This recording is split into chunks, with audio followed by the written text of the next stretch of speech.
Iran Israel സംഘർഷം രൂക്ഷമായി തുടരുന്ന സാഹചര്യത്തിൽ വലിയ തോതിലുള്ള ആശങ്കകളാണ് പടർന്നുപിടിക്കുന്നത്. ഇസ്രായേൽ ഇറാന്റെ പ്രധാനപ്പെട്ട നേതാക്കളെ വധിച്ചു. ഇറാനിലെ ഭരണകൂടത്തെ അട്ടിമറിക്കുക എന്ന ലക്ഷ്യവുമായാണ് ഇസ്രായേൽ മുന്നോട്ടു പോകുന്നത്.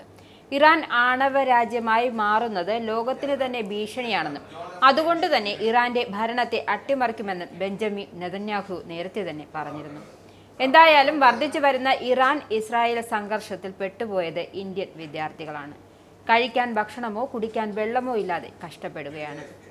സംഘർഷം രൂക്ഷമായി തുടരുന്ന സാഹചര്യത്തിൽ ഇറാനിലെ ഇന്ത്യൻ വിദ്യാർത്ഥികളെ സുരക്ഷിത സ്ഥാനങ്ങളിലേക്ക് മാറ്റുമെന്ന് വിദേശകാര്യ മന്ത്രാലയം വ്യക്തമാക്കി.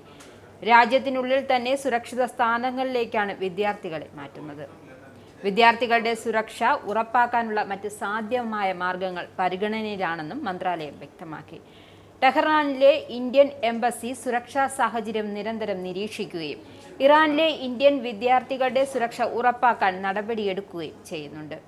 എംബസിയുടെ സഹായത്തോടെ വിദ്യാർത്ഥികളെ ഇറാനിലെ സുരക്ഷിതമായ സ്ഥലങ്ങളിലേക്ക് മാറ്റുന്നുണ്ട്.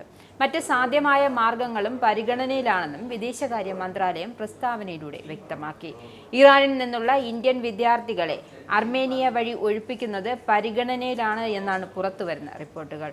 അതേസമയം ഇക്കാര്യത്തിൽ കൂടുതൽ വിശദീകരണം അധികൃതർ നൽകിയിട്ടില്ല. 1500-ലധികം ഇന്ത്യൻ വിദ്യാർത്ഥികളാണ് ഇറാനിൽ കുടുങ്ങിക്കിടക്കുന്നത്. അവരിൽ ഭൂരിഭാഗവും ജമ്മു കാശ്മീരിൽ നിന്നുള്ളവരാണ്. വിദ്യാർത്ഥികളുടെ സുരക്ഷ ഉറപ്പാക്കുന്നതിനായി വിദേശകാര്യമന്ത്രി എസ് ജയശങ്കറുമായി ജമ്മു കാശ്മീർ മുഖ്യമന്ത്രി ഒമർ അബ്ദുള്ള സംസാരിച്ചിരുന്നു.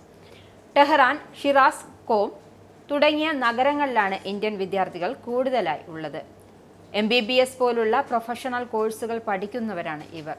വിദ്യാർത്ഥികളുടെ സുരക്ഷിതമായ തിരിച്ചുവരവിന് ഇടപെടുവാനും അതിന് സൗകര്യമൊരുക്കുവാനും പ്രധാനമന്ത്രി നരേന്ദ്രമോദിയോടും വിദേശകാര്യ മന്ത്രിയോടും രക്ഷിതാക്കൾ അഭ്യർത്ഥിച്ചിട്ടുണ്ട്.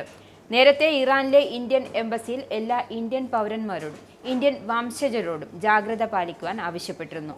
സോഷ്യൽ മീഡിയയിൽ പങ്കുവച്ച ഗൂഗിൾ ഫോമിൽ ഇന്ത്യൻ പൗരന്മാരോട് അവരുടെ വിവരങ്ങൾ പൂരിപ്പിക്കാൻ ആവശ്യപ്പെടുകയും ചെയ്തു.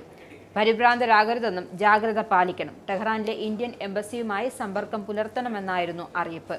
തത്സമയ വിവരങ്ങൾ ലഭിക്കാൻ ടെലഗ്രാം ഗ്രൂപ്പിൽ ജോയിൻ ചെയ്യുവാനും ഇന്ത്യക്കാരോട് ആവശ്യപ്പെട്ടിട്ടുണ്ടായിരുന്നു. ഇസ്രായേലിലെ ഇന്ത്യക്കാർക്ക് ഇന്ത്യൻ എംബസി വീണ്ടും മുന്നറിയിപ്പ് നൽകി. ജോലിക്കാർ, വിദ്യാർത്ഥികൾ, വ്യാപാരികൾ അടക്കമുള്ള ഇസ്രായേലിലെ ഇന്ത്യൻ സമൂഹം സുരക്ഷ ഉറപ്പാക്കാൻ ആവശ്യമായ നടപടികൾ സ്വീകരിക്കണമെന്നും ടെൽ അവീവിൽ ഇന്ത്യൻ എംബസി നിർദ്ദേശം നൽകിയിരുന്നത്. നിരന്തരമായി പശ്ചിമേഷ്യയിലെ സംഭവ വികാസങ്ങളെ എംബസി നിരീക്ഷിക്കുന്നുണ്ടെന്നും ഇസ്രായേൽ അധികാരികളുമായി ആശയവിനിമയം നടത്തുന്നുണ്ട്.